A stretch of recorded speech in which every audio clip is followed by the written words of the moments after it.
Okay, welcome to my educational channel. నేటి విద్యా ఉద్యోగ సమాచారానికి స్వాగతం. ఛానల్ని సబ్స్క్రైబ్ చేసుకోండి. అప్డేట్స్ అన్నీ కూడా మీకు చాలా వేగంగా వస్తాయి. సో ఇక్కడ మీకు ఇంపార్టెంట్ ఆర్టికల్స్ ఇవ్వాలి. కరెంట్ అఫైర్ చూద్దాం, పాస్ట్గా చూద్దాం. ఎక్కడైతే ఇన్ఫర్మేషన్ అవసరమో అక్కడ ఇస్తాను. ఒకటి ఉందండి, ఇక్కడ మీకు 3 కూనలకు జన్మనిచ్చిన చీతా అని ఉంది.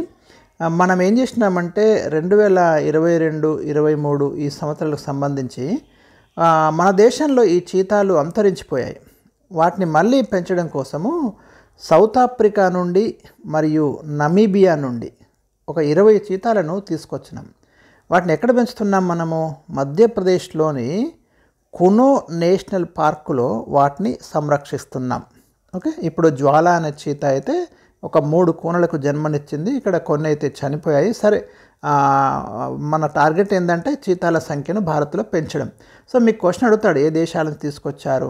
ముఖ్యంగా ఈ నేషనల్ పార్క్ మీద క్వశ్చన్ వస్తుంది. కునో నేషనల్ పార్క్ ఏ రాష్ట్రంలో ఉంది అంటాడు? మధ్యప్రదేశ్లో ఉంది. గుర్తుంచుకోండి, అక్కడ వీటిని ప్రొటెక్ట్ చేస్తున్నాం మనం, ఎంపీ. ఓకే, నెక్స్ట్ ఆర్టికల్ చూద్దాం. ఉత్తమ క్రికెటర్లు గిల్, దీప్తి అని మీకు ఇక్కడ కనిపిస్తుంది. BCCI award ఇచ్చిందండి.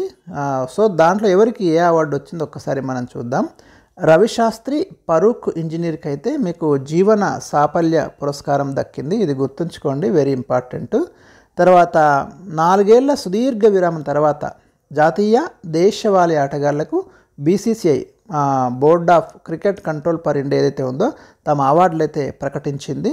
సో దాంట్లో మీరు ఇక్కడ గమనించండి, 2022-23 ఏడాదికి గాను పాలీ ఉమ్రిగర్ ఉత్తమ అంతర్జాతీయ పురస్కారం ఎవరికి వచ్చింది? క్రికెటర్ ఓపెనర్ శుభ్మన్ గిల్ ఎంపికయ్యాడు. పాలీ ఉమ్రిగర్ ఇంటర్నేషనల్ క్రికెటర్గా ఓపెనర్ శుభ్మన్ గిల్ రీసెంట్గా మంచి ఫామ్లో ఉన్నాడు. మీరు వరల్డ్ కప్లో కూడా చూశారు. గిల్ అయితే ఎంపికయ్యాడు, ఇది గుర్తుంచుకోండి. ఇక ఉత్తమ క్రికెటర్లుగా 2019కి సంబంధించి షమి, 20కి సంబంధించి అశ్విన్, 21కి సంబంధించి బూమ్రా కు ఈ అవార్డు అయితే దక్కింది. 22-23కు మాత్రము శుభ్మన్ గిల్కి అయితే ఈ అవార్డు ఇవ్వడం అనేది జరిగింది. ఇక్కడ ఎక్కడైనా ప్రశ్న రావడానికి అయితే అవకాశాలు ఉన్నాయి. మహిళల్లో ఉత్తమ క్రికెటర్లుగా దీప్తి శర్మ 2019, 22కి 22-23 కూడా కలిపి ఇచ్చారు. 2021కి 21-22కి మాత్రం స్మృతి మందాన ఎంపికయ్యారు. ఇది ఇక్కడ ఇంపార్టెంట్. చివరికి సికే నాయుడు జీవన సాఫల్య పురస్కారం రవిశాస్త్రి పరూక్ ఇంజనీర్లను వరించింది. ఇది బీసీసీఐ ఇచ్చినటువంటి అవార్డులు అండి, వెరీ ఇంపార్టెంట్. ఈ లిస్ట్ కూడా ఒకసారి చూసుకోండి. ఉత్తమ అరంగేట్రం, దేశవాళీలో ఉత్తమ ఆల్రౌండర్, రంజీల్లో అత్యధిక పరుగులు సాధించిన క్రికెటర్లు అని చెప్పి 19కి, 21కి, 22కి అన్ని కలిపి ఈసారి ఇచ్చారన్నట్టు. 4 years నుంచి 19 నుంచి ఇవ్వలేదు, ఇప్పుడు ఇచ్చారు. సో ఏ ఇయర్కి ఎవరెవరికి ఇచ్చారనేది మీరు ఒకసారి ఇక్కడ చూసుకోండి. నెక్స్ట్, భారత్ నుంచి 3వ మహిళా చెస్ గ్రాండ్ మాస్టర్గా ఇటీవల ఎవరు వార్తల్లో నిలిచారు? ఇది కూడా ఇంపార్టెంట్ క్వశ్చన్ అండి. మీకు క్రీడలు విభాగం కింద ఆర్ వైశాలి ఎవరు అంటే ప్రముఖ చెస్ క్రీడాకారుడు ప్రజ్ఞానంద సోదరి ఆర్ వైశాలి అయితే మీకు భారత్ నుంచి 3వ మహిళా చెస్ గ్రాండ్ మాస్టర్గా వార్తల్లోకి వచ్చింది. ఇండియా నుంచి మొట్టమొదటి మహిళా చెస్ గ్రాండ్ మాస్టర్ ఎవరు అంటే కోనేరు హంపి 2022లో. తర్వాత 2011లో 2వ భారత మహిళా గ్రాండ్ మాస్టర్ ద్రోణవల్లి హారిక, ఇద్దరు కూడా ఆంధ్రప్రదేశ్ చెందిన వాళ్ళు. ఇప్పుడు చెన్నైకి చెందిన వైశాలి మరి 3వ మహిళా చెస్ గ్రాండ్ మాస్టర్గా ఇండియా నుంచి రికార్డులకు ఎక్కడం అయితే జరిగింది, వెరీ ఇంపార్టెంట్. అండ్ నెక్స్ట్ ఇక్కడ మనకి ఇంకొక ఇంపార్టెంట్ ఆర్టికల్, నాటోలో స్వీడన్ సభ్యత్వానికి తుర్కీయే పచ్చ జెండా అంటున్నాడు.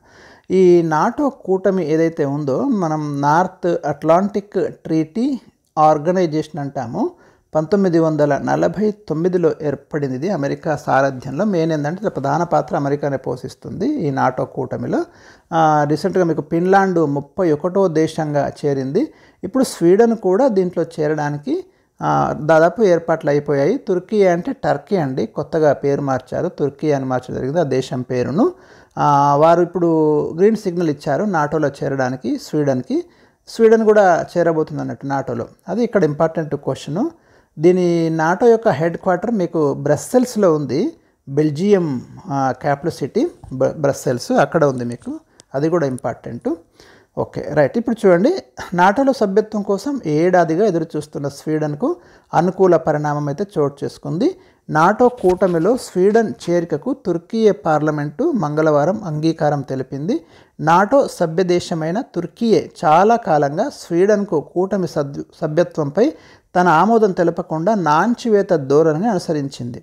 తమ దేశ భద్రతకు ముప్పుగా ఉన్న కొన్ని సంస్థల పట్ల స్వీడన్ మెతక వైఖరితో ఉందంటూ ఆరోపిస్తూ వచ్చింది.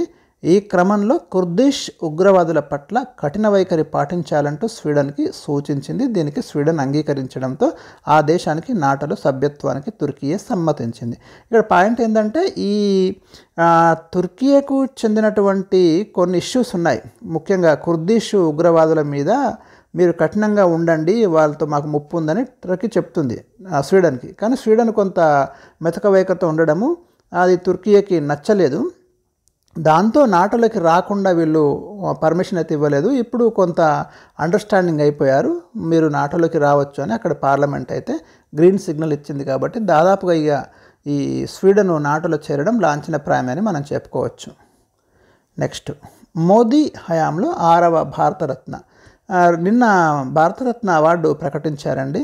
సరే, అంటే ఇప్పుడు ఈ ఆర్టికల్ డిస్కస్ చేసే ముందు నేను ఇంకొకటి మీకు చెప్తాను. ముందు భారతరత్న డిస్కస్ చేద్దాం మనము. జననాయక్కు భారతరత్న అని ఇక్కడ ఉంచండి మీరు. వెరీ ఇంపార్టెంట్ అండి, కాంపిటేటివ్ ఎగ్జామ్స్లో ఖచ్చితంగా మనం ఇక్కడ క్వశ్చన్ అయితే ఎక్స్పెక్ట్ చేయొచ్చు. బీహార్ మాజీ ముఖ్యమంత్రి కర్పూరి ఠాకూర్కి అత్యున్నత పురస్కారం ఇండియాలో భారతరత్న అనేది అత్యున్నత పౌర పురస్కారం అండి. Very important. 1954 నుంచి ఈ అవార్డు ఇస్తున్నాం ఇండియాలో, భారతరత్న పురస్కారం. మొట్టమొదట మీకు సి రాజగోపాలాచారి, సర్వేపల్లి రాధాకృష్ణన్, సివి రామన్ 1954లో ముగ్గురికి అందజేయడం జరిగింది. ఈ పురస్కారాన్ని పొందిన మొట్టమొదటి మహిళ ఇందిరాగాంధీ. ఈ పురస్కారాన్ని పొందిన మొట్టమొదటి విదేశీయుడు ఖాన్ అబ్దుల్ గఫార్ ఖాన్, పాకిస్తాన్. మరణానంతరం ఈ పురస్కారాన్ని పొందిన మొదటి వ్యక్తి లాల్ బహదూర్ శాస్త్రి. Very important. సరే, ఇప్పుడు మనం ఎవరికి ఇచ్చినాం రీసెంట్గా అంటే బీహార్ మాజీ ముఖ్యమంత్రి Karpoori Thakur. Very very important. Right, ఇక్కడ బీహార్లో జననాయక్గా ఇతను ప్రసిద్ధి చెందినాడు. ఆయన 100వ జయంతికి ఒకరోజు ముందుగా భారతరత్నను అనౌన్స్ చేయడం జరిగింది. దేశానికి, ముఖ్యంగా బీహార్ ప్రజలకు ఆయన చేసిన సేవలు, ఇక్కడ పాయింట్ చూడండి, దేశానికి ముఖ్యంగా బీహార్ ప్రజలకు చేసిన సేవలను గుర్తించి ఆయన మరణించిన 36 ఏళ్లకు మరి ఈ అవార్డును అయితే అనౌన్స్ చేయడం జరిగింది. రాష్ట్రపతి ద్రౌపది ముర్ము మంగళవారం రాత్రి ఈ పురస్కారానికి ఆమోద ముద్ర వేశారు. సరే, ఆయన గురించి ఒకసారి చూద్దాం. మరి ఎందుకు భారతరత్న ఇవ్వాల్సి వచ్చింది? అత్యంత వెనుకబడిన తరగతుల్లోని నాయి బ్రాహ్మణ సామాజిక వర్గానికి చెందినవారు కర్పూరి ఠాకూర్. ఇంకా బ్యాక్గ్రౌండ్, ఆయన నాయకత్వము అవన్నీ కూడా మనకి ఇక్కడ ఇవ్వడం జరిగింది. దీంట్లో మనకి ఇంపార్టెంట్ పాయింట్ చూద్దాం కొన్ని. 1970 డిసెంబర్ నుంచి 71 జూన్ వరకు సోషలిస్టు పార్టీ తరఫున, 1977 డిసెంబర్ నుంచి 79 ఏప్రిల్ వరకు జనతా పార్టీ తరఫున ముఖ్యమంత్రిగా సేవలు అందించారు అనేది ఇక్కడ పాయింట్. తర్వాత ఇక్కడ విలేజ్ ఇవన్నీ ఇచ్చారు. బీహార్లోని సమస్తీపూర్ జిల్లా కర్పూరి గ్రామంగా పేరొందిన పితౌన్జియాలో ఆయన 1924లో జన్మించాడు. ఎస్పెషల్లీ ఎక్కడ జన్మించాడు, నేటివిటీ, ఇక్కడ క్వశ్చన్ ఫ్రేమ్ అవ్వడానికి అవకాశాలు ఉంటాయి. తర్వాత ఏ టైంలో ముఖ్యమంత్రిగా సేవలు అందించారు, ఏ రాష్ట్రానికి అందించారు, ఏ సామాజిక వర్గం అడగడానికైతే అవకాశాలు ఉంటాయి. సో అది మీరు చూడండి. భారత స్వాతంత్ర సమరంలో కూడా కర్పూరి ఠాకూరు క్రియాశీలక పాత్రను పోషించడం అనేది జరిగింది. తర్వాత 1977 నుంచి 79 వరకు మీకు బీహార్ ముఖ్యమంత్రిగా ఆయన పనిచేశాడు. ఈ పాయింట్ మీరు గుర్తుపెట్టుకోండి. ముంగేరీలాల్ కమిషన్ సిఫార్సుల మేరకు ఓబీసీలో 26% రిజర్వేషన్లు అక్కడ బీహార్లో అమలు చేసి వారి సామాజిక ఆర్థిక అభ్యున్నతికి బాటలు పరిచారు. ఆ ఓబీసీల అభ్యున్నతి కోసం ఆయన వేసిన బీజమే 1990స్లో మండల్ కమిషన్ సిఫార్సుల అమలుకు ప్రాణం పోసింది. వెరీ ఇంపార్టెంట్ అండి పాయింట్ అయితే. సో ఇది మీకు ఆయన చేసినటువంటి కాంట్రిబ్యూషన్. సరళమైన జీవన విధానం, సామాజిక న్యాయ నినాదంతో బీహార్ ప్రజల గుండెల్లో నిలిచిపోవడం. ఎందుకంటే అంత బ్యాక్గ్రౌండ్ ఉంది కాబట్టి మరి భారతరత్న అనౌన్స్ చేయాల్సి వచ్చింది. వట్టిగానే భారతరత్న ఇవ్వరు, మీరు గమనించండి. జయప్రకాష్ నారాయణతో కలిసి సంపూర్ణ విప్లవ ఉద్యమం నడిపించారు. ఇవన్నీ కూడా ఇంకా ఆయన కాంట్రిబ్యూషన్ గురించి చెప్పడం అయితే జరిగింది మనకి. ఎమ్మెల్యేగా తనకు వచ్చే భత్యాలు మినహా ఒక్క పైసా ఎవరి నుంచి తీసుకునేవారు కాదని ప్రతీతి. సో ఇది మనకి కర్పూరి ఠాకూర్ గురించి బ్యాక్గ్రౌండ్ అండి. నెక్స్ట్ ఇక్కడ దీని రిలేటెడ్ ఇష్యూ ఒకటి ఇక్కడ ఉంది. మోదీ హయాంలో ఇది 6వ భారతరత్న. 10 ఏళ్ళుగా ప్రధానమంత్రిగా కొనసాగుతున్న నరేంద్ర మోదీ హయాంలో 6గురికి అయితే భారతరత్న అవార్డు దక్కాయి. 2015లో మాజీ ప్రధాని అటల్ బిహారీ వాజ్పేయి, బెనారస్ హిందూ విశ్వవిద్యాలయం వ్యవస్థాపకుడు మదన్ మోహన్ మాలవ్యకు ఈ అత్యున్నత పురస్కారాన్ని ఇవ్వడం జరిగింది. 2019లో మాజీ రాష్ట్రపతి ప్రణబ్ ముఖర్జీ, ప్రముఖ అస్సామీ సంగీతకారుడు భూపేన్ హజారికా, చాలా ఫేమస్ అండి, ప్రముఖ సామాజిక సేవకుడు నానాజీ దేశ్ముఖ్లకి 19లో ఇచ్చారు. అదే లాస్ట్ 19లో ఇచ్చింది. మొత్తం 10 ఏళ్లలో 2 సార్లు ఈ పురస్కారాన్ని ప్రకటించినప్పటికీ ఒకసారి 2, మరోసారి 3 కలిపి 5 ప్రముఖులను గౌరవించారు. 2019 తర్వాత ఈ అత్యున్నత పౌర పురస్కారం ప్రకటించడం ఇదే తొలిసారి. కర్పూరి ఠాకూర్ కంటే ముందు 48 మందికి ఈ గౌరవం దక్కింది. ఇక్కడ 49వ వ్యక్తి Karpoori Thakur. Most important information మీకు ఈ ఆర్టికల్లో కనిపిస్తుంది, చాలా వాల్యుబుల్. లాస్ట్ టైం 2019లో ఎవరెవరికి ఇచ్చారని క్వశ్చన్ అడుగుతాడు. ప్రణబ్ ముఖర్జీ మాజీ రాష్ట్రపతి, ప్రముఖ అస్సామీ సంగీతకారుడు భూపేన్ హజారికా పేరు మీద అత్యంత పొడవైన నదీ వంతెన ఉందండి, రివర్ బ్రిడ్జి ఉంది, భారతదేశంలోని అత్యంత పొడవైన రివర్ బ్రిడ్జి ఆయన పేరుతోటి. సామాజిక సేవకుడు నానాజీ దేశ్ముఖ్లకు ఇచ్చారు. ఇప్పుడు కర్పూరి ఠాకూర్. ఓకే, ఇది. నెక్స్ట్ ఉల్పా మూసివేత. ఈ ఉల్పా అస్సాంకు చెందినటువంటి ఒక మిలిటెంట్ సంస్థ అండి. అక్కడ పోరాటం చేసినటువంటి సంస్థ. రీసెంట్గా కేంద్రానికి ఆ రాష్ట్ర ప్రభుత్వానికి మధ్య అండ్ ఉల్పా ఈ ముగ్గురికి మధ్య ఒక అగ్రిమెంట్ కుదిరింది. ఈ అగ్రిమెంట్ ప్రకారము ఈ ఉల్పాన్ అయితే ఇప్పుడు మరి మేము క్లోజ్ చేస్తున్నాము, ఇక మేము ఎలాంటి అల్లర్లు ఇవి గొడవలు చేయమని వాళ్ళైతే ఇక్కడ అనౌన్స్మెంట్ చేయడం అనేది జరిగింది. అస్సాంలోని దరాంగ్ జిల్లాలో జరిగిన సమావేశంలో సంస్థ మూసివేతకు నిర్ణయం అనేది జరిగింది. సో ఉల్పా ఏ రాష్ట్రానికి చెందినటువంటి మిలిటెంట్ సంస్థ అని కానివ్వండి, United liberation front of Assam అంటాము, వెరీ ఇంపార్టెంట్. చాలా రోజుల నుంచి అక్కడ ఒక పోరాటం అయితే నడుస్తుంది. అది ఆల్మోస్ట్ అలా క్లోజ్ చేయడానికి రీసెంట్గా గవర్నమెంట్ ఒక అగ్రిమెంట్ అయితే చేసింది. నెక్స్ట్ రాష్ట్ర శకటం పేరు జయ జయ హే తెలంగాణ అని ఇక్కడ ఉంది, మీరు చూడండి. గణతంత్ర దినోత్సవం సందర్భంగా ప్రతి రాష్ట్రం నుంచి వాళ్ళ యొక్క ప్రోగ్రెస్ కానివ్వండి, వాళ్ళ రాష్ట్రం యొక్క సంస్కృతి ప్రత్యేకతలను చూపడానికి ఒక శకటాన్ని అక్కడ ప్రదర్శిస్తాము. అందులో ఇప్పుడు తెలంగాణ నుంచి మనం ఒక శకటాన్ని అక్కడ పెడుతున్నాము. దాని పేరు జయ జయ హే తెలంగాణ. ఇక్కడ క్వశ్చన్ వస్తుంది, ఎందుకంటే ఏం పేరు పెట్టిండ్రు. ఈ అందశ్రీ, ప్రముఖ ప్రజాకవి అందశ్రీ ఏదైతే ఒక గేయం రాయడం జరిగింది జయ జయ హే తెలంగాణ, ఆ టైటిల్ అయితే తీసుకున్నారు.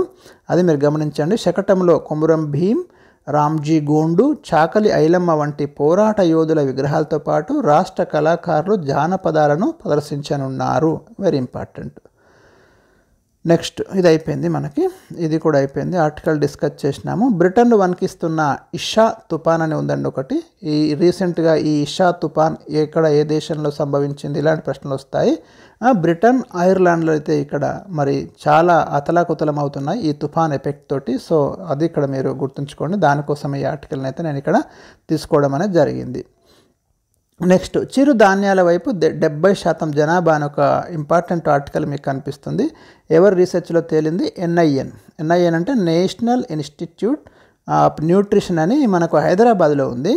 వాళ్ళు మొత్తం రీసెర్చ్ చేసి 70% పాపులేషన్ అయితే ఈ చిరుధాన్యాల వైపు వెళ్తున్నారు అని చెప్పడం జరిగింది. ఈ మధ్యలో చాలా అవేర్నెస్ వచ్చింది. ఎక్కువగా మీకు ఈ చిరుధాన్యాలను తీసుకోవడము అనేది పెరిగిపోతుంది మనకి జనాభాలో.